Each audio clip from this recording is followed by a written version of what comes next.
Well, welcome to the art of paying attention, where paying attention is our proper and endless work. That's what the poet Mary Oliver said, and that's what I believe, and that's why we do this show. Well, hey, it's Ryan J. Pelton, your host. So glad that you are here with us today, wherever you are joining us from. If you're on the treadmill, if you're in the cubicle, if you're working out, if you're walking the dog, if you're doing the dishes, so glad that I could have my voice in your earbuds, your headphones. That sounds weird, but I'm so glad that you're here because today we are paying attention to John Kippen. And John is a well-known magician out of Los Angeles. And I had such a joy talking to John about his story, and you're going to love his story. He has a up and down story and his passion to become a magician and how that worked out and what he's doing now and the success he's had is going to be inspiring to you wherever you come in, wherever you find yourself, whatever you're working on, wherever you feel stuck. John Kippen is someone worth paying attention to. So I look forward to sharing that with you in a few moments here. And just a couple of things. I just wanted to see how we're doing. I want to check in. I'm in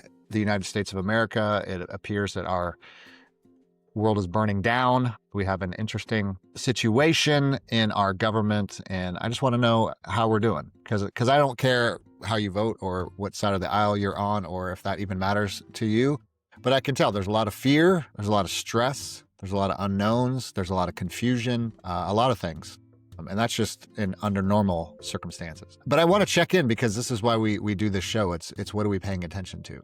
And I know when we feel stressed or we feel overwhelmed or we feel uncertainty or we feel like we don't know what to do or when to speak or not to speak, a couple things that help me and things that I've been kind of meditating on lately, reflecting on lately. And one actually comes from the scriptures, the Bible, in Philippians chapter 4. And I wanted to share just a couple of verses with you. And you may not read the Bible, or you may not know what this means, but I think there's some application probably for you as well.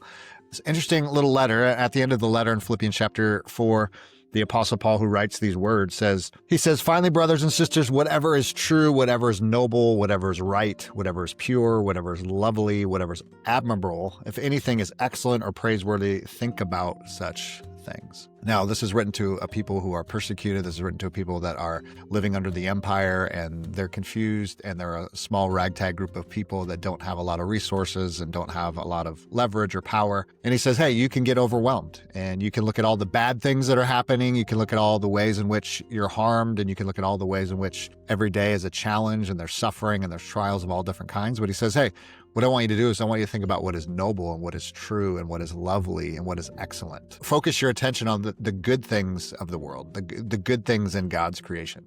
Because I know for me, like when I get stuck in the scrolling of social media feeds and you just see death and destruction and you watch the news and you read an article and you just feel like, where's the light in all of this? It just feels like darkness. But it's shifting our habits. It's shifting our hearts, our minds, our attention on things that are good, excellent, praiseworthy. So I think about music that I love. I think about art that I love. I think about good movies. I think about good books. I think about good relationships where I can be filled up. And I think we all have that opportunity to say, hey, when things aren't going well, when things around us seem difficult, when things around us seem dark, where am I going to focus my attention? I want to focus on the good, the beautiful, the right, the things that inspire me, the things that encourage me, right? I don't want to hang around the people that are just continually negative or harmful or evil or, hurting other people or saying dumb things. Like I want to be around people that are encouraging, that are positive, that are uplifting. I want to focus on the good, the excellent, the beautiful, things that are noble, things that really deserve my attention. And I just want to encourage you with that. And maybe this is irrelevant to you, but this is why we do the show. This is why we do the art of paying attention, is because we get to talk to people like John Kippen and other guests. And I get on here and rant because it's about paying attention. It's about where our attention goes. And often our attention is in the wrong places. Often our attention is in the negative things. And it doesn't mean we don't need to speak to power or speak to injustices or evil, of course. But if we live there, we're not capable of living in these places unendlessly. I mean, that's why the social media is kind of a joke. We all know it. We just don't know how to get off of it. We're just continually consuming, and it's affecting us. It's making us anxious. It's making us depressed because it's all negative. How much is highlighted that is good on the news? How much is highlighted that the good that's happening in your community? Because there is a lot of good, but we don't think there is. And that's why I love talking to people like John, because there's a lot of people doing good work in the world and they just don't get noticed because we're so focused on the wrong things. So be encouraged by that today. Hope you're doing well. It's so good to be able to share this interview with John Kippen with you, get it out in the world. We did this quite a few months ago, so I'm excited to get this out to you, and you're going to be encouraged by it. I also just want to say, hey, if you're kind of in this place of, hey, what am I paying attention to, or what's the next steps, or how do I figure out what the next steps are? Maybe you have a creative project, maybe you have a business you're trying to launch, or a nonprofit, or a ministry. Maybe you're trying to figure out the next book project, the next creative project. If you're interested in getting help in that, I have some coaching services. You can go to my website. I'll put them all in the show notes and help you with that. I love helping people take the next step. What's the next chapter in your life? And maybe you're feeling spiritually lost. Maybe you're like, I just want to reconnect with God. I want to figure out how to kind of take next steps in my faith, whatever that may look like for you. I also have coaching opportunities for that as well, because I love helping people kind of get out of the fog and pay attention to what matters most. And so if that helps you, serves you, is interesting to you, go to my website and check out the coaching page, and we can get started soon. Well, enough of me rambling, except one thing. Okay, I lied. We're on video now, not just audio. We're on video. So I'll put the YouTube channel in the show notes. So we're taping, recording. I don't know. I'm old, so I say taping. This show on audio and video, and the interviews are on audio and video. And so you have another medium to take in the art of paying attention. And yeah, it's been fun getting the video up there, because the kid said, you got to have the video. You got to have video. Like, that's where the kids live. That's where the people are. I'm saying, okay, well, we'll do the video. So audio and video. You can listen or watch, but we still like listening because we think it's a different experience. But that's just me. So without further ado, here's John Kippen. Well, John, it's so good to have you on the show today. And as you might know, we always ask our guests, what are you paying attention to today? You know, I'm paying attention to other people's pain. You know, my story briefly is I grew up upper middle class family with everything I needed, went to a nice high school, went to a good college, started doing theater, stumbled into a computer consulting career where I was making good money. I was able to go buy a house, was in a relationship, and then I started having some symptoms of something going on with my brain. And after a week or two, I finally got an MRI, and the MRI showed that I had a 4.5 centimeter acoustic neuroma brain tumor. The good news is it was benign. The bad news is it was displacing my brainstem. And the doctors said, we're operating you. This was a Monday. They said, you're going into surgery on Friday, and we're pulling this thing out. And so I had no idea what was going to happen. I just had to put my faith in the doctors because I had no option to get second and third opinions. So I woke up, went into surgery. It was a 14-hour surgery. And going into surgery, I was dizzy constantly. And so as I was trying to wake up out of the anesthesia after the surgery, and it was like I was 50 meters under the pool trying to swim to the surface. And finally I came to and realized, first thing I realized, the dizziness was gone. So that was such a relief. And then my dad was sitting on the side of the bed holding my hand. And I used glasses. So I didn't see my mom, so I asked for my glasses, and I looked across the room and I saw my mom's face. And it was one of horror, because little did I know that when they were in there tinkering around with my brain and removing this tumor, they traumatized my facial nerve, leaving the left-hand side of my face paralyzed. And it was, looking back at it, it was that experience with my mom looking at me and thinking, what the heck did they do to my poor son's face? That eroded my self-confidence, started the downward spiral. But fortunately, I was able to work from home and talk to clients on the phone. It ruined my relationship. I didn't go out partying. I didn't do anything really fun. And I hid from cameras and mirrors for over 12 years because I didn't like myself anymore. I didn't recognize myself. And when someone said, hey, can we have a picture? I would shy away because I thought being in that photo was ruining the photo for the other people in it.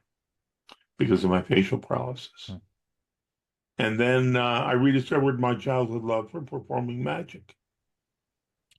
And I mustered the courage to join the Magic Castle in Hollywood, which is a private club for magicians and their guests. And I immediately started doing a little magic here and there.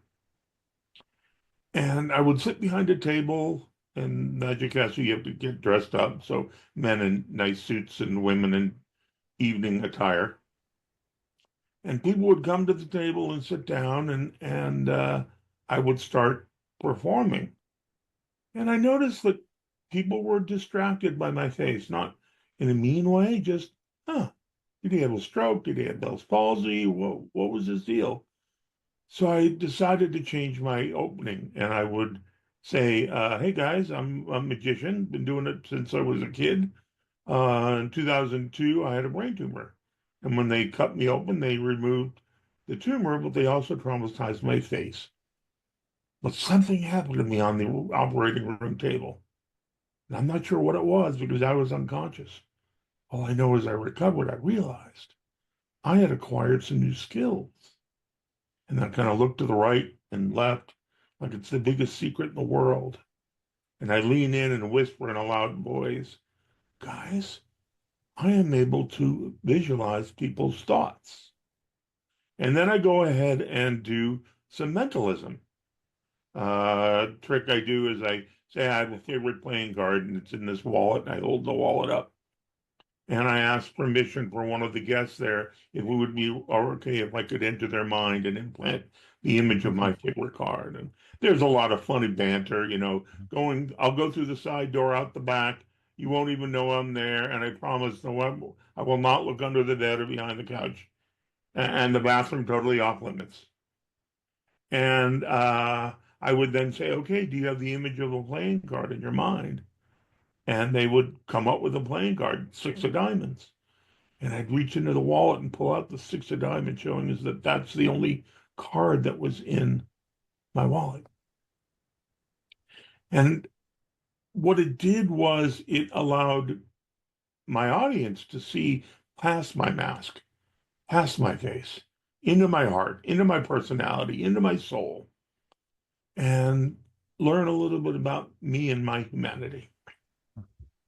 Um, I had an experience where I saw this woman walking down the hallway dressed in baggy black clothes, wearing a hat that reminded me of a witch's hat. She was just looking at her feet. And as she approached, I said, hi, how are you? And she said, the look on her face said, just leave me alone. But I caught up with her and her friends and I said, are you guys having a good time? And they're like, oh my God, this is amazing. I said, yeah, but have you seen any good close-up magic? They kind of shrugged their shoulders. So I'd, come on, let's go. And I took them to this little green table with five chairs around it in the corner. And the woman who's dressed in baggy black clothes, her name was Darren. And I put her to my right, and I made the show about her. Every magical moment happened because she did something. My goal for that interaction was just to get Darren to smile. That was it. So I performed my show, and as I was performing, Darren all of a sudden started sitting up straight, and she ditched that funny hat and started making eye contact and started smiling. And I could tell whatever baggage she brought with her that night was gone. And I finished my show, and audiences normally they'd applaud and they'd say thank you and they move on, but this group wanted more. So I shared the story about how I hid from life, cameras and mirrors for almost 12 years because I didn't like the way I looked. And that all changed in August of 2017 when I went to my first magic convention in Las Vegas. And I was amongst the greatest minds in magic. And I said, damn it, I want to take pictures with these great magicians. So I mustered the courage to take pictures with these magicians. And I did. I took like 25, 30 pictures. And I got home and I uploaded the pictures to my computer. And as I was doing that, it dawned on me, if these great minds in magic had no trouble taking a picture with me, what was my hangup? Hmm. And so I shared that story with this group.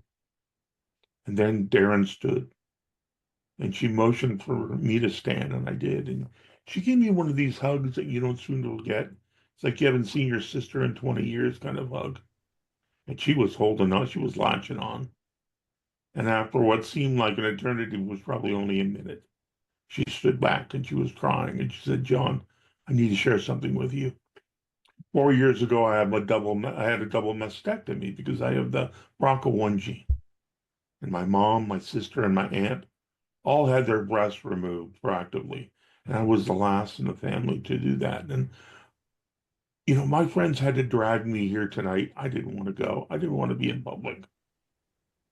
And all of a sudden, I sat down at your table, and all of a sudden, I was having a good time and I was smiling. And then I heard your story about how long you hid from life because you weren't comfortable in your own skin.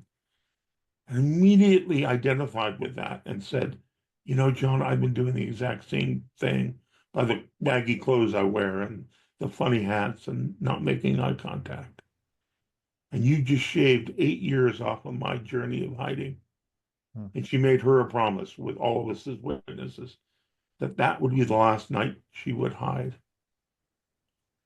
And I fell back on my chair because my expectation was to get her to smile. I had no idea I was going to touch her so profoundly. And that's when I realized that my true calling, my purpose was to inspire people to accept themselves, not mentally, but emotionally in their heart Mhm. of who they were and to Mhm. love themselves and not care what other people think. Mhm. My slogan is being different is your superpower. Mhm.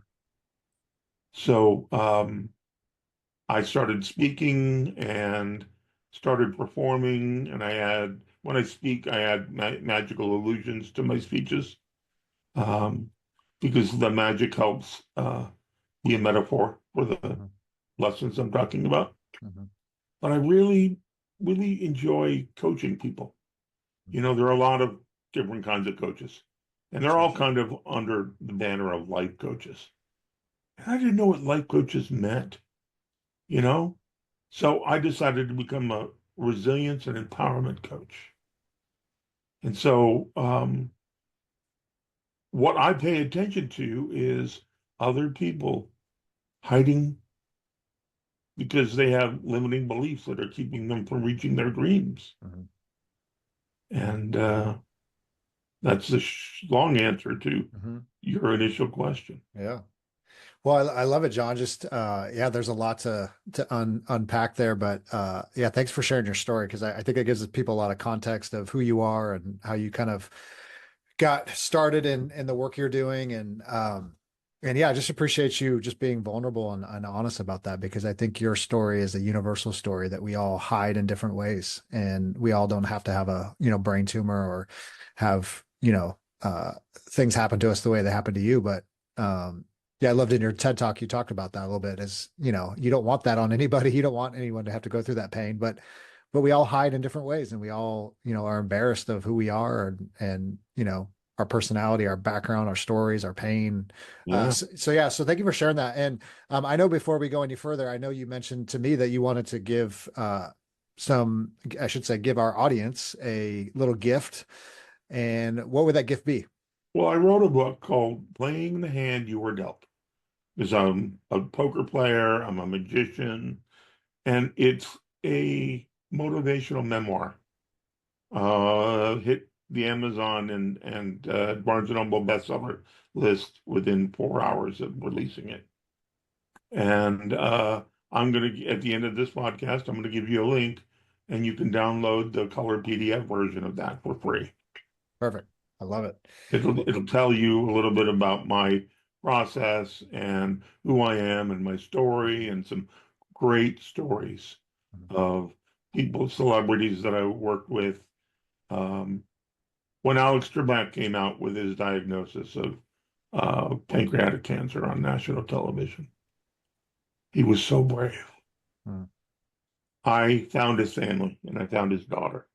And I said, Nikki, I need to perform for your dad Mhm. because I've worked with other people going through medical issues. And I think I could bring your dad some joy. while he's battling the biggest battle of his life. And I didn't know what to say. I invited them to join me at the castle, and they were like, no, he doesn't want to be amongst strangers. But we are throwing him a 75th birthday party, and we don't have any entertainment. Would you be our magician? I said, absolutely. And so I wrote a brand new show just around Alex. Hmm.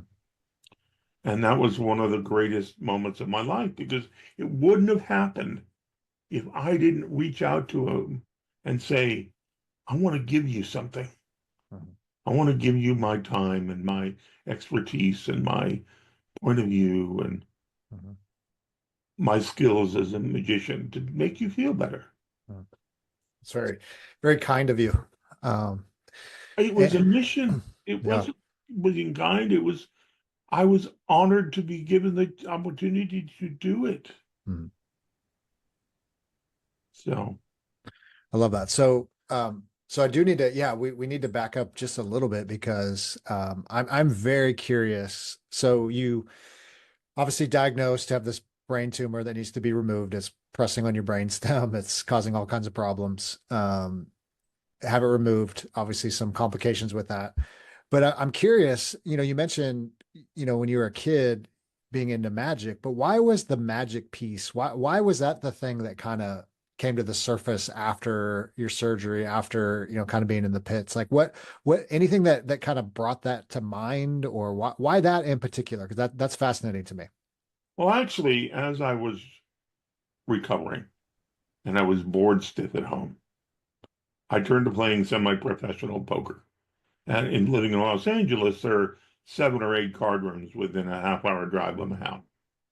And so I would get in my car and I'd drive down um, and to play poker because the other players at the poker table could care less about my face.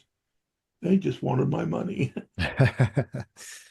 And I started to develop these friendships with these people whose I didn't want I didn't want to be in that circle of gamblers. And so I was watching TV one night and there was a magic special, David Copperfield special. And I saw what joy he brought to his audiences. And I wanted to bring that same kind of joy and wonder to other people.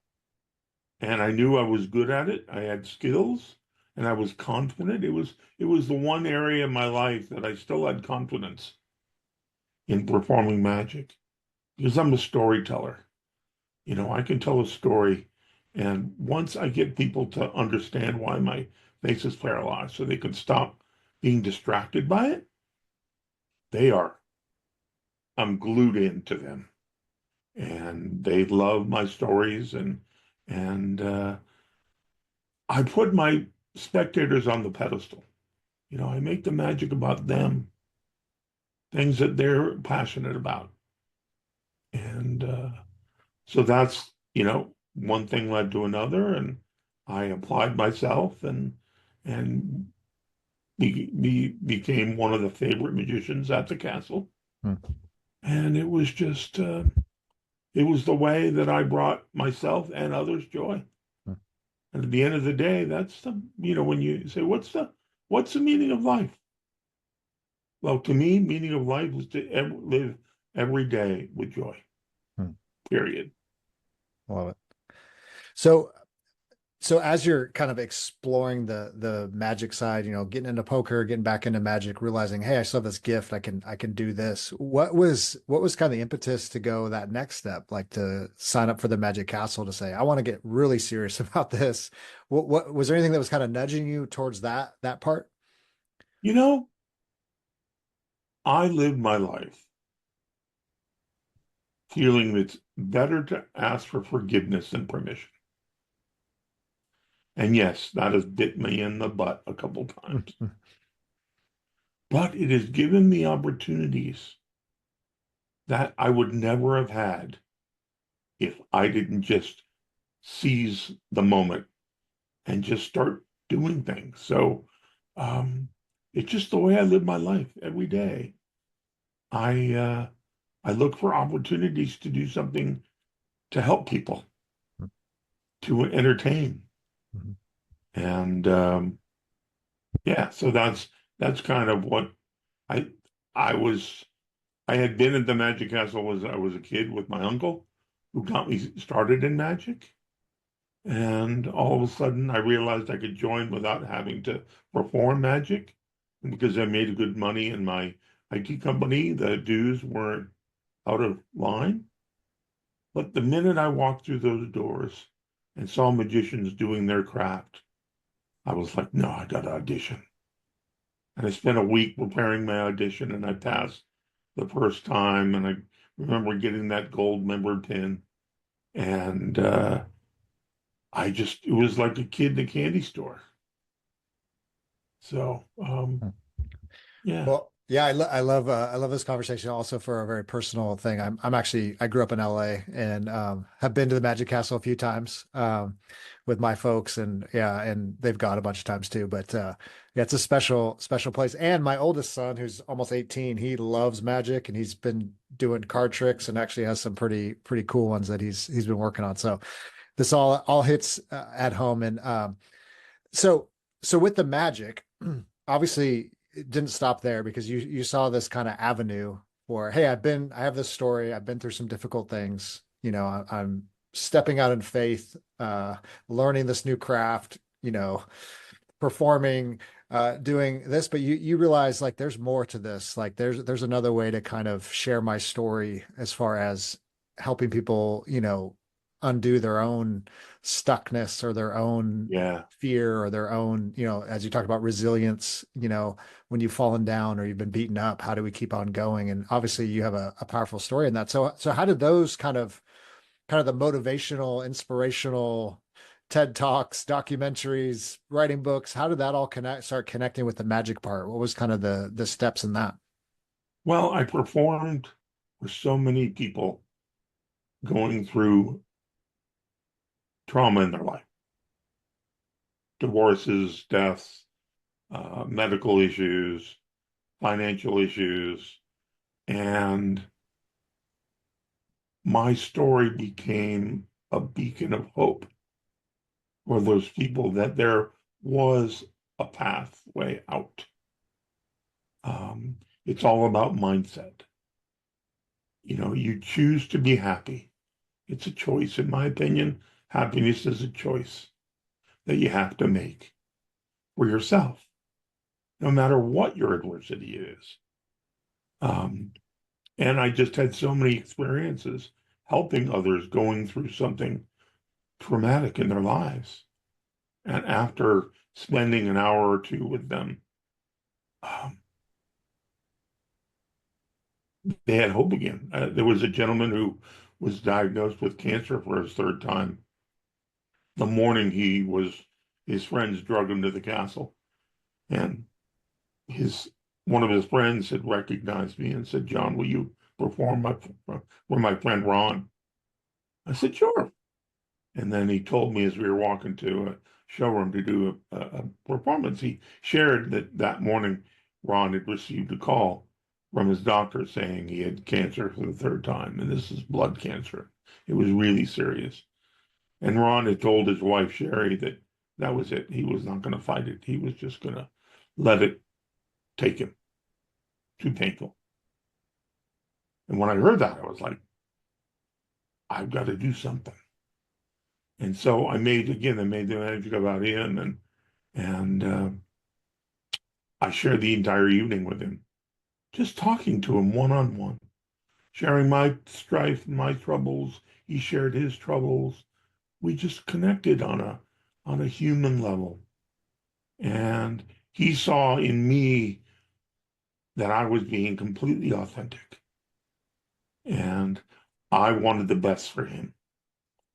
And that night on their way home, he told his wife that if John can do it, I can do it. And please sign me up for the treatments. And 3 months later, he called me to tell me he was in remission. And I, I think I saved a life. I can't be sure, but I certainly gave him something to think about. Mhm. and to find value in the fight and the courage. Mhm. And I become an empath. I can see someone, especially on social media nowadays. Someone that I know will post something on Facebook or Instagram that's out of character for them. And most people will just keep on scrolling. Oh, he's having a bad day. I stop and I call that person and I say, all right, what's going on? How can I help? Tell me what's going on. Hmm. And it's just taking time out of your life to be a good friend to people and to say, well, I do care. And I'm as good as listening to your story and trying, maybe guiding you or coaching you or doing whatever I need to do to try to make it a little less painful. Hmm. Um, that's what brings me joy. That's what gets me out of bed in the morning. Mhm. And that's why I like one-on-one coaching, because I can dive into people's traumas and their limiting beliefs that came out of those. I talk about limiting beliefs a lot because we all grow up with the belief systems of the people who raised us. And they don't always represent our dreams and who we are, but they're comfortable. And so, so many times I'll ask a friend how they're doing, and they say, well, I'm living the dream. And I always say, yeah, but is it your dream you're living or somebody else's? And oftentimes they stop dead in their tracks and they realize that their dream is their mom's dream, their dad's dream, their their brother's dream, their wife's dream, girl's dream, but it's not really their dream that they're living. And they start to realize that that's why they're miserable, is because they're living someone else's dream. So I just get jazzed. I get a endorphin rush out of helping people break through those barriers and see what I can see so clearly, that they have pushed down so deep that they can't see it until they learn to trust me, which takes a couple sessions. Mhm. And they really see that I'm really invested in their success and their healing. And they open up to me. And I can't betray my confidence of some of my clients, but um, I have been able to get them to see what's staring them in the face, and they don't see it. And once they do, they have this aha moment and they feel this wave of relief because now they know why they have been struggling and they are able to correct their path and do what brings them joy. Well, I love your perspective, John, and you just seem like a really good soul and really, talk about paying attention. You're paying attention to people. You're taking your own pain, but also seeing their pain through your story. And I think there's something just very universal about our human stories because we all have painful stories. I mean, big and small. And for someone just to draw that out of us and to sit with us and to say, hey, I've had those same beliefs or I've gone through things just like you. It almost feels like, hey, I'm not alone in this because I think sometimes we feel like Exactly. I'm the Right. only one and and I don't, have any opportunities or people don't understand me. And yet it may not be the exact same experience, but the universal experience of like you said, limited beliefs or losing a loved one or depression or physical ailments or whatever. It's amazing how much when you get people talking like, hey, I can relate to that, and that's how you connect very No deep. matter what the adversity it is, people react the same way. It's the same physical signs, the depression, Mhm. the hiding, the being just not themselves, Mhm. the futility of it all. Mhm. That's universal, Mhm. no matter what the trauma or the adversity is. Mhm. It's about getting up, wiping your pants off, and trying again. There is no failure. Failure is just a learning experience. Mhm. Um, so many people beat themselves up. Oh, they did on that job interview and they weren't right for the job and they feel so dejected and no one's ever going to hire me again. And I'm like, there was one job interview, you know, just keep at it. Keep the positive outlook, you know, take a moment to go outside and take a walk and fresh air and play with your dog and go to the beach and go wherever your sacred place is. We all have those sacred places that bring us comfort. Go there and just be with that sacred place and have hope. It's really about hope. Yeah, sure. So I do have to ask you a little bit. I know you have a lot going on and have met some interesting people along the way, but tell us a little bit about your documentary and Jamie Lee Curtis. Yeah, so I was introduced to her by her assistant who worked for one of my IT companies. And she was looking for an IT guy. And she's a great amateur photographer. And she wanted a full setup to be able to really um, take her photography to the next level. And so I met with her at her house, and she saw something in me. We immediately clicked. And it's like she adopted me as her third child. And I remember she knew me before my surgery and then after my surgery. So she kind of saw my struggle and wanted to support me in any way she could. And I had a friend who was an amateur filmmaker who wanted to write a documentary on my story. And I was like, sure, why not? Until I realized I would be paying for the documentary. But I had committed and I had the money to do it. And so I remember being at Jamie's and looking at her computer, and she's sitting right next to me. And there was this awkward silence as I told her about the documentary that my friend Ryan was going to direct. And there was a silence for seemed like an eternity.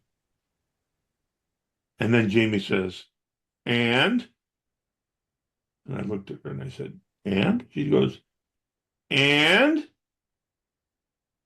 when are you going to ask me? Jamie, will you be in my documentary? And she said, yes. And she was so wonderful. She gave her time. She was easy to direct. That documentary called John's Ultimate Illusion, you can find it on YouTube or on my website at johnkippen.com. Won 3 Best Documentary Awards. And the first was in the Doc LA Film Festival. And she called me and said, John, I want to give you your award at that festival. So I told the organizer, and he was like, you're kidding, right? Jamie Lee Curtis is going to come to my film festival to give you your award? Absolutely. And so the picture you see in my background is from that documentary celebration where, we took a picture of hugging each other. And then I had been toying with writing a book for a long time. I'm dyslexic, so I don't really read for pleasure. So I certainly didn't write for pleasure. Mm-hmm. But I knew I could touch other people's lives through my stories, my storytelling and my adversity and overcoming it. And the book is full of great pictures and great stories. And it's got QR codes throughout it that you scan with your phone or digital device or whatever, and it'll take you to a private area on my website where there's videos to go along with the stories. And I just, again, I didn't ask for permission. I just said, Jamie, will you write the foreword to the book? She was like, sure, no worries, no problem. I considered getting my face fixed with a very prominent plastic surgeon in Los Angeles. And I had a meeting with him, and he said, John, I think I can fix your face, or at least give you symmetry at rest. Um, and then I said, okay, let's do it. And then I got a call from his scheduling nurse saying that she had great news for me. I said, what's that? And she said, well, I can squeeze you in next Friday at 5 p.m. And I went, wait, say that again? You can squeeze me into his schedule at 5 p.m. on a 3-day weekend? I said, thanks, but no thanks. And the lady was like, I don't understand. I moved mountains to get you that time. I said, I appreciate that, but move them back. Because I didn't want to be the 5 o'clock guy at the end of a long week. I wanted to be the Monday 7:30 a.m. guy, Right. you know? And so I kindly said, okay, I'm going to think about it. And I thought about it for 5 years. And then Jamie and I were talking about it. She asked me, had I ever thought about having some plastic surgery? And I said, yes. And I told her that story. And she said, do you want me to go with you and meet the doctor again? And I got a lump in my throat, you know? And I called and made an appointment, and Jamie and I drove down to Beverly Hills. And it's funny walking in with Jamie on your side, the 2 hour waiting line disappeared, and we were seen immediately.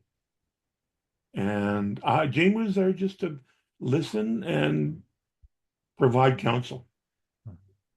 And I had become okay. I had become okay with my new look. It had become my superpower. It is what it was my battle scar. And so at that moment, I said, I don't need to spend the 20 something thousand dollars to try to fix it because I have no guarantee that I'm going to look any better coming out of surgery. Mm-hmm. And so we decided that I was just going to live with the facial paralysis. Funny story. So, again, I told you I spent 12 years learning how not to hide my face, right? Mm-hmm. And then what happened in March 2020? The pandemic hit. Mm-hmm. And now hiding your face not only became politically correct, but government mandated. And I sat there going, I am not going to hide my face. So I found a company who made custom face masks. And I took a picture of my mouth and I sent it to them. And they printed a picture of my mouth on the mask. I love it. And I would wear it. That was my COVID mask. Mm-hmm. And strangers would look at it and not understand and just ignore it. Mm-hmm. But friends would stop and do a double take. And without saying a word, they would like, oh, John refuses to hide even through a global pandemic. Mm-hmm. I'm a creative problem solver. Mm-hmm. And I apply those skills to my IT company, my magic, and my coaching and my speaking to help other people get out of their own way and come up with solutions. That's what gets me out of bed in the morning. I really enjoy doing it. Well, John, you have a very, very inspiring story, to say the least. And we probably can't calculate how many people you've helped just by sharing your story. And, whether that's actual coaching them, speaking to them, but even those that will hear this podcast, will inspire them because I think it's silly for us to think that, we don't people don't have problems, or people, everybody's doing great. Because I think we do look at Instagram too much, and Facebook, and everybody does show their best sides and how, they're crushing it and everything. But the reality is, you get around people enough, you realize everyone has a story, everybody has pain. And so I thank you for giving people the permission to tell their stories, permission to stumble around, permission to get back up. And thank you for paying attention to what matters most. And you really, really are inspiring a lot of people. So thank you for your gift. We will put that in the show notes as well. We'll put all your Yeah, the web. link will be John Kippen, spelled JOHN, Mhm. KITTEN.com/free gift. Free gift. It's Perfect. going to ask you to sign up so I can collect your name and email address. Mhm. I promise I won't abuse it. And then you'll immediately be able to download a copy of the book. Okay, perfect. And before we go, John, so obviously all your information will be on the show notes there. But yeah, what's next? I mean, you have so much going on all the time, thinking about writing books and speaking and all that. But yeah, anything that you're excited about coming up or want to promote beyond the book and the website and all that? Boy, I mean, my mission is to help people. And, I went the route of Instagram and Facebook.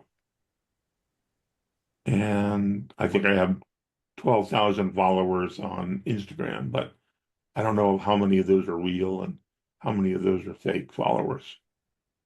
And I started doing these podcasts to share my message with people I would never in a million years run across. Um, hoping that my message and my enthusiasm for life and enthusiasm for helping people resonates with someone. And they see my authenticity. I'm not some 6'2", brown-haired, skinny guy with, you know, a great smile.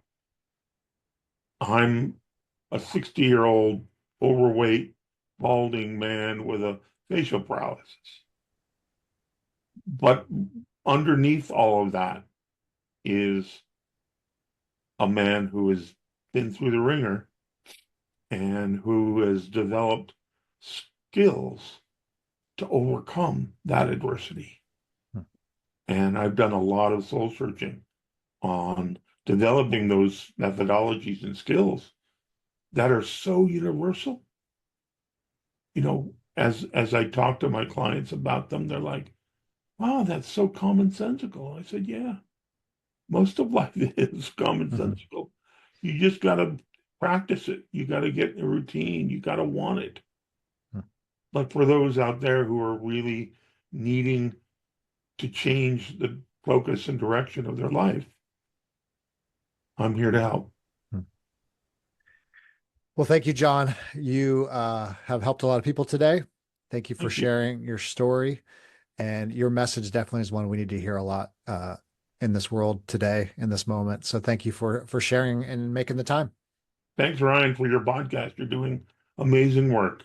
And I compliment you. I listened to half a dozen of your episodes, and I was really excited to join you today because you are also helping people. Well, thank you so much. I appreciate it. Absolutely.